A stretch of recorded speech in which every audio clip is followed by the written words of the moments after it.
है।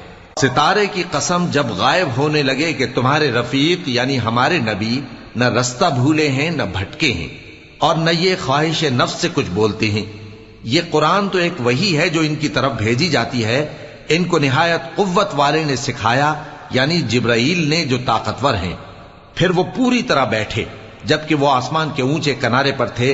फिर वो करीब हुए, फिर मजीद नीचे आ गए तो वो 2 कमान के फासले पर हो गए या इससे भी कम। फिर अल्लाह ने अपने बंदे की तरफ जो हुक्म भेजा सो भेजा। जो कुछ उन्होंने देखा उनके दिल ने उसको झूठ न जाना। क्या जो कुछ वो देखते हैं तुम उसमें उनसे झगड़ते हो? और उन्होंने उसको यानी जिब्राइल को एक और बार भी उतरते देखा है सिदरतुल मुंतहा के पास। उसी के पास हमेशा रहने की बहिश्त है जबकि उस बेरी पर छा रहा था जो छा रहा था। उनकी आंख न तो और तरफ माइल हुई और न हद से आगे बढ़ी। उन्होंने अपने परवरदिगार की